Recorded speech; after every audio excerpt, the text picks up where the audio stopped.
In the California prison system, there are some of the most ruthless and dangerous gang members in the history of the United States of America.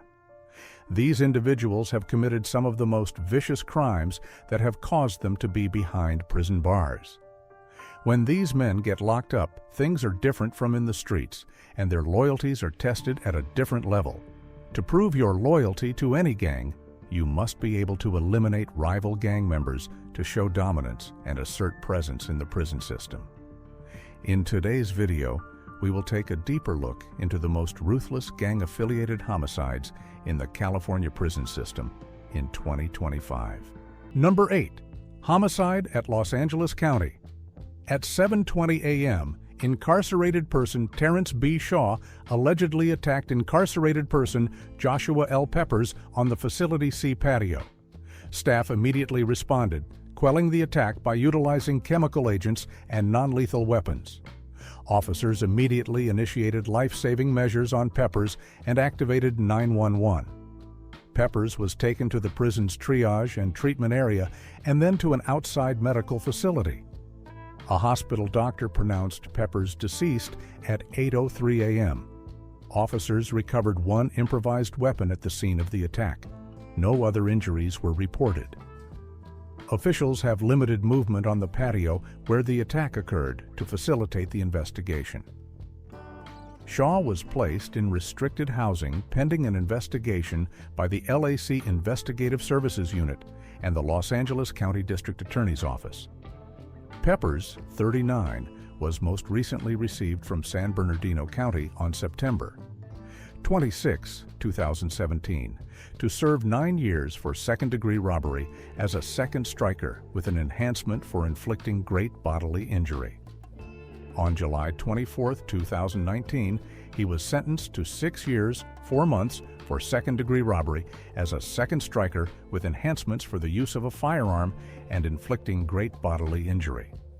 Shaw, 42, was most recently returned from parole with a new sentence from Monterey County on November 17, 2023, to serve 14 years, 4 months for assault with force likely to produce great bodily injury as a second striker, conspiracy to commit crime as a second striker, battery with serious injury as a second striker, and possession of a deadly weapon by a prisoner as a second striker, an in-prison offense.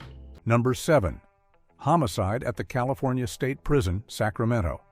At 6:13 a.m., officers during a security check found incarcerated person Jake T. Kennedy in his cell with multiple stab wounds. Staff immediately restrained and removed Kennedy's cellmate, Tyler Yates. Life-saving measures were performed on Kennedy and 911 services were requested. Kennedy was transported to the institution's triage and treatment area where he was pronounced deceased by a paramedic at 7:04 a.m. No staff or additional incarcerated people were injured. One improvised weapon was recovered at the scene.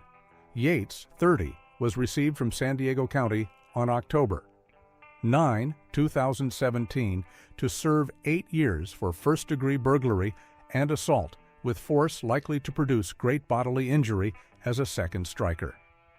On February 2024, he was sentenced to life with the possibility of parole for first-degree massacre as a second striker, an in-prison offense. Kennedy, 32, was most recently received from San Bernardino County on February 6, 2020, to serve 6 years for carrying a concealed dagger as a second striker. Number 6. The March 7, 2025 Kern Valley State Prison homicide. At 5:47 p.m., officers observed incarcerated persons Gilbert Garcia and Rodolfo Cortez attacking another incarcerated person, German M. Marino, in the day room. Staff immediately responded, stopping the attack. Officers initiated life-saving measures and activated 911. Marino was taken to the prison's triage and treatment area, where emergency medical personnel continued administering life-saving measures. A paramedic pronounced Marino dead at 6:22 p.m. Officers recovered one improvised weapon at the scene. No other injuries were reported. The facility has been placed on a 24-hour threat assessment to facilitate the investigation. Garcia and Cortez was placed in restricted housing pending an investigation by the Investigative Services Unit and the Kern County District Attorney's Office. Marino, 37, was most recently received from Los Angeles County on May 2, 2012, for first-degree assassination and was sentenced to life without the possibility of parole. Garcia, 43, was received from Los Angeles County on February 19, 2024, for one count of assault with a deadly weapon and is serving an 11-year sentence.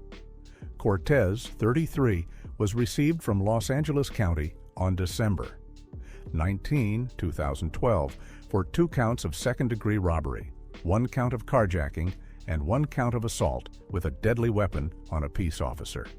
He is serving a 24-year sentence. Number 5. The February 28th California State Prison, Los Angeles County homicide. At 12:18 p.m., officers found Joshua Kerr unresponsive in his cell with multiple wounds. Staff immediately began CPR and called 911 for medical assistance. He was pronounced deceased at 12:36 p.m. by an institution doctor. The incident is under investigation by LAC Investigative Services Unit and the Los Angeles County District Attorney's Office. Kerr, 41, was most recently received from Orange County on December 18, 2015, and sentenced to 18 years for second-degree attempted assassination, street gang act in commission of violent felony, and second-degree robbery. On February 21, 2017, while incarcerated, he was sentenced to 1 year 4 months for assault by prisoner with any means of force likely to cause great bodily harm. On September 24, 2021, while incarcerated, he was sentenced to 11 years for assault by prisoner with deadly weapon or force likely to cause injury. Number 4. North Kern State Prison homicide. At 5:04 p.m., officers were conducting security rounds when they found incarcerated person Enrique Gomez-Tagle unresponsive in his cell. Officers immediately initiated life-saving measures and activated 911. Emergency medical personnel arrived on the scene and continued administering life-saving measures. Gomez-Tagle was pronounced deceased at 5:34 p.m. Another incarcerated person, Kevin T. Langston, who was housed in the same cell, was removed and placed in restricted housing pending an investigation by the Kern County District Attorney's Office. Gomez-Tagle, 31, was most recently received from Sacramento County on December 12, 2024, to serve 2 years, 8 months for second-degree burglary as a second striker. Langston, 34, was most recently received from Los Angeles County on December 18, 2024, to serve 4 years for first-degree burglary as a second striker. Number 3. California State Prison, Sacramento homicide. At 5:07 p.m., officers responded when incarcerated persons Cody R. Taylor and David M. Gomez were attacking Campbell on the main exercise yard. Staff quickly quelled the incident with 1 application of chemical agents. Campbell was immediately taken to the prison's triage and treatment area for injuries he sustained from the attack. Staff summoned an ambulance, which transported him to an outside medical facility. Campbell was pronounced deceased at 6:27 p.m. by a hospital physician. Officers recovered 3 improvised weapons at the scene of the attack. No other injuries were reported. Officials have limited movement on the yard where the attack occurred to facilitate the investigation. Taylor and Gomez have been placed in restricted housing as SAC's Investigative Services Unit continues its investigation. Campbell was received from Sacramento County on October 19, 2009, sentenced to life with the possibility of parole for penetration with force against a victim's will, first-degree burglary, first-degree robbery, and assault with a firearm each, with an enhancement for use of a firearm and sexual battery, false imprisonment, preventing a victim, possession of a firearm as a felon, and possession of a controlled substance. Taylor, 32, was received from Ventura County on May 8, 2013, sentenced to 6 years, 4 months for second-degree robbery and possession of a controlled substance and possession of a deadly weapon by a prisoner, both second-strike offenses. He was most recently sentenced by Sacramento County to life with the possibility of parole on May 22, 2020 for attempted first-degree assassination, first-degree slaying, and possession of a deadly weapon by a prisoner, all third-strike offenses. Gomez, 58, was received from Los Angeles County on April 14, 1998, sentenced to life with the possibility of parole for sexual. He was most recently sentenced by Monterey County on January 21, 2015, to life with the possibility of parole for first-degree execution. Number 2. California State Prison, Sacramento homicide. At 6:04 p.m., officers observed incarcerated person Jason Brannigan allegedly attacking Lamar Scott, using an improvised weapon to stab Scott multiple times. Brannigan then allegedly swung the weapon toward another incarcerated person, Santana D. West, striking him as well. Officers immediately quelled the incident. They initiated life-saving measures and activated 911. Emergency medical personnel arrived on the scene and continued administering life-saving measures. Paramedics pronounced Scott deceased at 6:36 p.m. West was treated for his injuries. No other injuries were reported. Brannigan was placed in restricted housing as SAC's Investigative Services Unit continues its investigation. An improvised weapon was found at the scene. Scott, 35, was most recently received from Contra Costa County on July 12, 2018. He was sentenced to 16 years for corporal injury on specific persons resulting in traumatic condition as a second striker, with enhancements inflicting great bodily injury involving domestic violence, personal use of a dangerous or deadly weapon, and prior felony conviction of a serious offense. West, 71, was most recently received from San Francisco County on March 15, 2022. He was sentenced to life with the possibility of parole for sexual force. Brannigan, 47, was most recently received from Sacramento County on March 7, 2011. He was sentenced to 17 years, 8 months for corporal injury to spouse within 7 years of a prior specified conviction, criminal threat to cause death and vandalism as a second striker, with an enhancement for a prior felony conviction of a serious offense.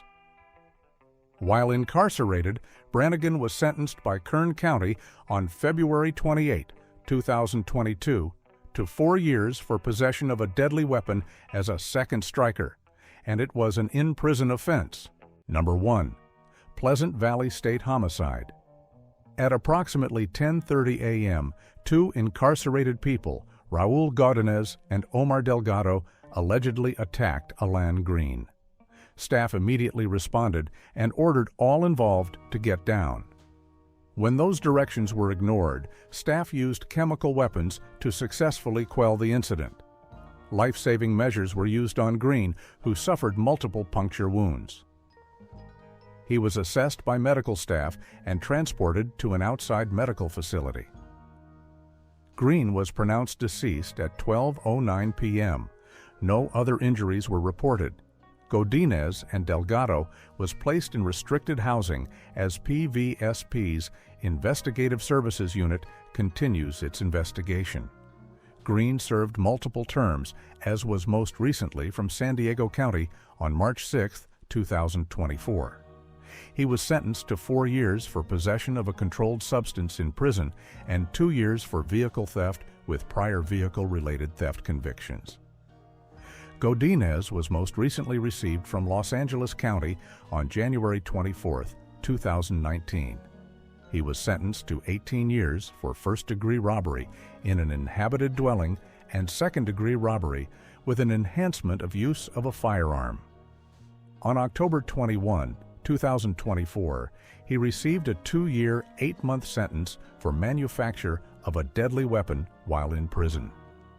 Delgado was received from Los Angeles County on June 23, 2017. He was sentenced to life with the possibility of parole for first-degree homicide.